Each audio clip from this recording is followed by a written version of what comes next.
स्थानिक स्वराज्य संस्था या शब्दामध्ये 3 शब्द आहेत. एक शब्द आहे तो स्थानिक, म्हणजे लोकांच्या पातळीवर निवडणुका झाल्या पाहिजे, स्थानिक पातळीवर झाल्या पाहिजे, स्थानिक नेत्यांनी, स्थानिक कार्यकर्त्यांनी, स्थानिक लोकांनी निर्णय घेऊन या निवडणुका असं चित्र दिसलं पाहिजे. परंतु तसं चित्र आता नष्ट झालेलं आहे. या स्थानिक स्वराज्य संस्थांमध्ये काही स्थानिक राहिलं नाही. अक्षरशः मुख्यमंत्री, उपमुख्यमंत्री एवढंच नाही तर देशाचे पंतप्रधान सुद्धा काही ना काही कारण काढून स्थानिक स्वराज्य संस्थांना प्रभावित करण्याचा, त्याच्यामध्ये सहभाग घेण्याचा, भाषणबाजी करण्याचा प्रयत्न करताना आपल्याला दिसतात. भारतीय संविधानाला हे नक्कीच अपेक्षित नव्हतं, हे आपण सर्वप्रथम समजून घेतलं पाहिजे. स्वराज्य हा दुसरा शब्द आहे, अत्यंत महत्वाचा शब्द आहे की स्वतःचं लोकांचं राज्य स्थानिक पातळीवर असलं पाहिजे, यासाठी स्वराज्य हा शब्द वापरलेला आहे. भारतीय संविधानामध्ये महापालिका, नगर परिषदा या निवडणुकांसाठी स्वराज्य हा शब्द वापरलेला आहे. कारण की एक स्थानिक पातळीवर चालणारं लोकांचं सरकार म्हणून त्याच्याकडे बघितलं जातं. ते स्वराज्य मिळवायचं सोडून राज्य स्थापनेसाठी आणि राज्याच्या लालसेपोटी सगळे राजकीय पक्ष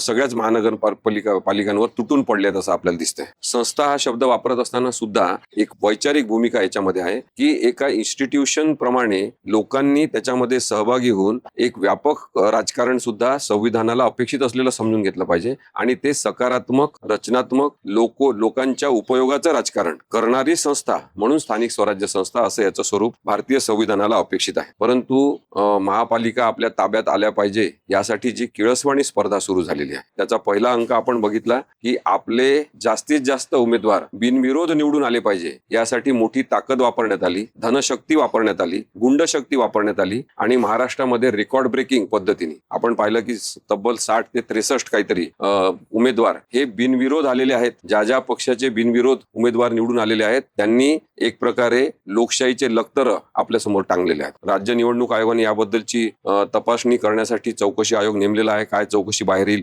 ते आपल्याला कळेलच. परंतु ही जी स्पर्धा आहे ती सत्ताकांक्षी स्पर्धा आहे. लोककल्याणासाठी निवडणुकांचं आयोजन झालं पाहिजे, लोककल्याणासाठी निवडणुकांच्या माध्यमातून काम करणाऱ्यांची फळी तयार झाली पाहिजे.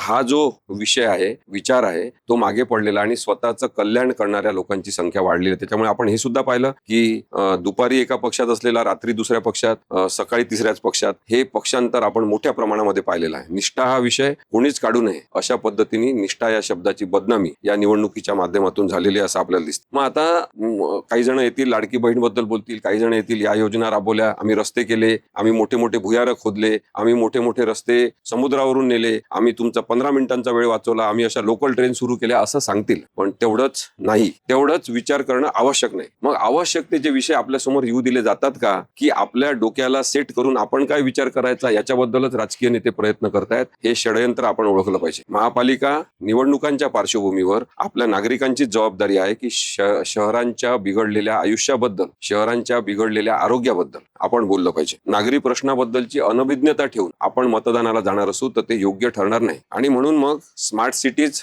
वर्सेस लिव्हेबल सिटीज असा एक संघर्ष सुरू झालेला आपल्याला दिसतो. थेट सांगतात लोक, फुटपाथ कशाला पाहिजे चालायसाठी, सायकलिंगसाठी कशाला वेगळे फुटपाथ पाहिजे, चैनी सुचतात का तुम्हाला, असं राजकीय नेते बोलतात सामान्य माणसांशी किंवा अनेक जण जे समाजाच्या प्रश्नावर काम करतात त्या संघटनांशी. तेव्हा आपल्याला वाईट वाटते की रस्ते बांधत असताना तुम्ही सर्वसमावेशक विचार का केला नाही? जवळपास 83 ते 84 काहीतरी एक वेगवेगळ्या संघटना, संस्था असतात, इन्स्टिट्यूशन्स असतात ज्यांच्या माध्यमातून रस्त्यांच्या खाली वायरिंग वेगवेगळ्या प्रकारच्या असतात, पाईपलाईन असतात, केबल नेटवर्क असते. या सगळ्यांचा विचार न करता, सामायिक विचार न करता, एखाद्याला वाटते की रस्ते खोदायचे तो रस्ते खोदायला लागतो, एखाद्याला वाटते ब्रिज करायचा तो ब्रिज करण्याची सुरुवात करतो. सगळ्यांची कॉमन मीटिंग घेऊन ब्रिज केले पाहिजे, रस्ते बांधले पाहिजे. लोकांना जो त्रास होतो, त्यांच्या सहनशीलतेचा कडेलोट होतो, तो कमी झाला पाहिजे. याच्याबद्दल कोणतंही नियोजन करताना आपल्याला अनेक नेते दिसत नाही. अनेक नेते असं मी म्हणतो कारण की अनेक जण तसेच अनभिज्ञ त्याच्याबद्दलचे आहेत. केवळ निवडणुका पैशांसाठी लढायच्या अशा स्वरूपात त्यांचा विचार असतो. परंतु काही नेते चांगले आहेत, काही राजकीय पक्षांचे नेते चांगले आहेत, काही राजकीय पक्ष सुद्धा चांगले आहेत. त्यामुळे त्या सगळ्या चांगुलपणाला आपण बाहेर कसं आणायचं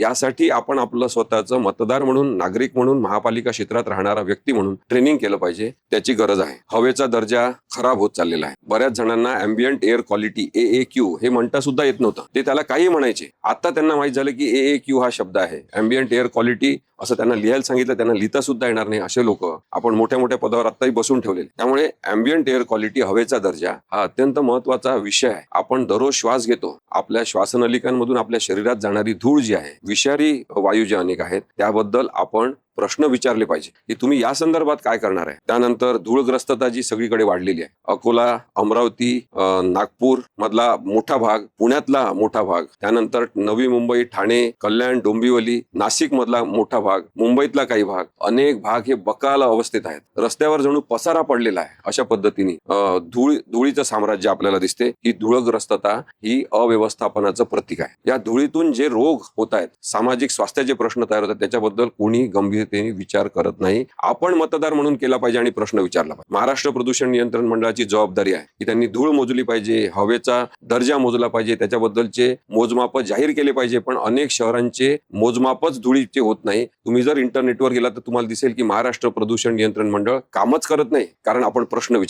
विचारले पाहिजे. आणि म्हणून रस्त्यांचा प्रश्न असेल, त्याचप्रमाणे शालेय शिक्षणाचा प्रश्न असेल की रस्ते करत असताना लोकांना त्रास होणार नाही अशा पद्धतीने रात्रीच्या वेळेस तुम्ही रस्ते का करत नाही, रात्रीतून तुम्ही कामं का करत नाही. सगळी ट्रॅफिक अडवून ठेवतात, सगळीकडे गर्दी करतात आणि रस्त्यांचं काम सुरू करतात. रस्त्यांचं जे पॅचवर्क सुरू आहे अनेक ठिकाणी दाखवण्यासाठी, ते पॅचवर्क अत्यंत अशास्त्रीय पद्धतीचं आहे. इंडियन रोड काँग्रेस म्हणून एक संस्था आहे, त्याचा काँग्रेसशी काही संबंध नाही, त्याच्यामध्ये काँग्रेस हा शब्द असला तर इंडियन रोड काँग्रेसनी काही स्टँडर्ड्स मापक रस्त्याबद्दलचे तयार केले. आपण पाहतो शहरांमध्ये अनेक ठिकाणी अत्यंत वाईट प्रकारचे स्पीड ब्रेकर लावलेले आहेत, अवैज्ञानिक आहेत. माणसाची कंबर मोडेल अशा प्रकारे गाड्या त्याच्यावरून उडतात. त्याच्याबद्दल आपण प्रश्न विचारत नाही. त्याचे सुद्धा मोजमाप इंडियन रोड काँग्रेसनी मोजमाप म्हणून जाहीर केलेले आहेत की शास्त्रीय पद्धतीने स्पीड ब्रेकर कसे असले पाहिजे, रमलर्स कसे असले पाहिजे, हे कोणीच कसं काय पाहत नाही, कारण आपण प्रश्न विचारत नाही. मी वारंवार आपल्याला आठवण करून देतो, आपण प्रश्न विचारत नाही. याची आपण प्रश्न विचारले पाहिजे. आपला श्वास जसा घुटमळतो तसंच आपण पाहतो की गटार व्यवस्थापनाचे प्रश्न आहे, कचरा व्यवस्थापनाचे प्रश्न आहे. आता चाकण इथलं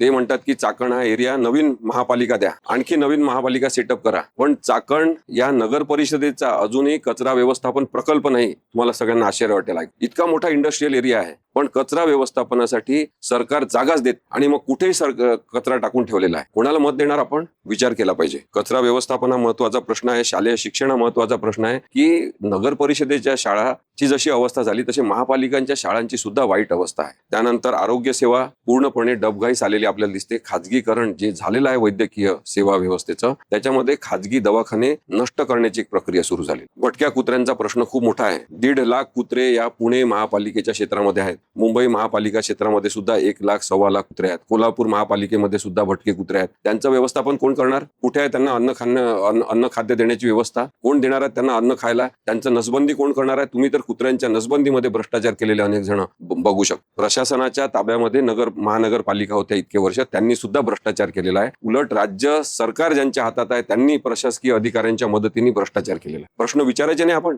विचारले पाहिजे. त्यासाठी सजगता आपल्यामध्ये असली पाहिजे की आपले अधिकार काय आहेत मतदार म्हणून आणि नागरिक म्हणून. महापालिकेमध्ये शहरी गरीब वाढत आहेत. लोक बिचारे कामासाठी मुंबईत येतात, पुण्यात येतात, नाशिकमध्ये जातात, नवी मुंबईमध्ये जातात. राहायला जागा नाही. ज्यांना राहायला जागा नाही त्यांच्या सुद्धा निवासाची व्यवस्था महापालिका क्षेत्रामध्ये असली पाहिजे. ती संवेदनशीलता जी आहे ते प्रशासन लोककल्याणकारी असू शकते. ज्या शहरी गरिबांना खायला मिळत नाही त्यासाठी अन्नधान्य व्यवस्थापन कुठेतरी केलं पाहिजे. त्यांना अन्नधान्य वितरण व्यवस्था असली पाहिजे. ही महत्वाची गोष्ट आहे. आता मी पाहत होतो आदित्य ठाकरे आणि अमित ठाकरे यांनी जो वचननामा किंवा त्यांचा प्लॅन जाहीर केला, त्याच्यामध्ये त्यांनी म्हटलंय की काहीतरी महासाहेब झुणका भाकरी योजना किंवा काहीतरी स्वस्तात गरिबांना अन्न देण्याची योजना. बारकाईने विचार केला पाहिजे आपण की अशा योजना आणणारे विविध पक्षातले राजकीय नेते जे आहेत त्यांच्या संदर्भात आपण नक्कीच संवेदनशीलपणे विचार केला पाहिजे. पिण्याच्या पाण्याचे प्रश्न आ वासून उभे आहेत. टँकर मुक्ती होईल असं सांगतात, पण टँकरच्या दबावाखालीच आपण पाणी उपलब्ध नसते महापालिका क्षेत्रामध्ये. पण टँकरसाठी एक फोन केला की 1 टँकर हजर होतो.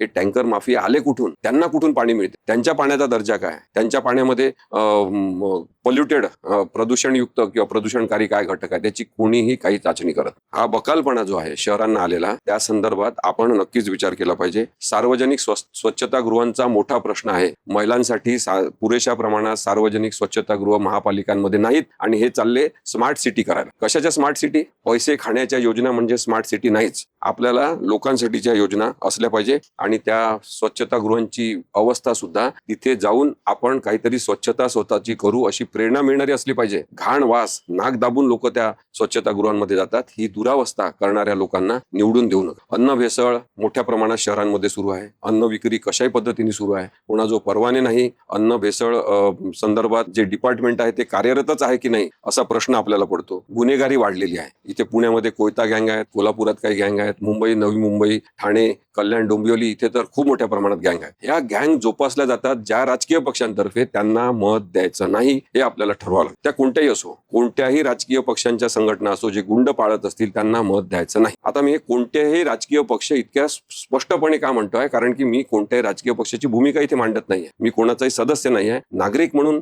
आपण विचार करणार का, हा प्रश्न मी आपल्यासमोर उपस्थित करतोय. शहरातील बागा, त्यांना काही ठिकाणी बगीचे म्हणतात, काही ठिकाणी पार्क म्हणतात, काही ठिकाणी उद्याने म्हणतात. ते सगळे उद्यानं नष्ट करण्याचा उपक्रम सुरू झालेला आहे.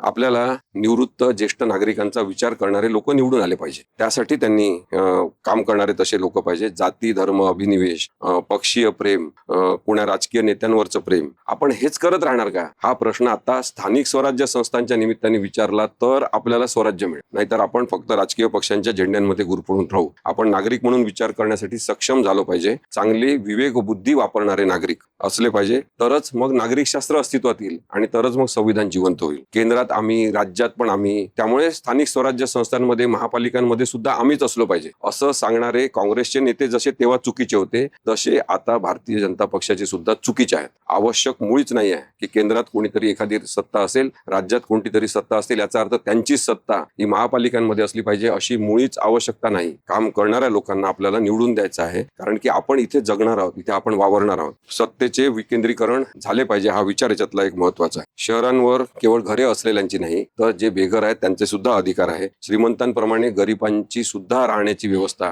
करणाऱ्या महापालिका आपल्याला पाहिजे. त्यामुळे या सगळ्या प्रश्नांवर आपण बोललं पाहिजे. या सगळ्या प्रश्नांचा विचार आपण केला पाहिजे. तर आपण स्थानिक स्वराज्य संस्था अस्तित्वात आणू. After all it's logical.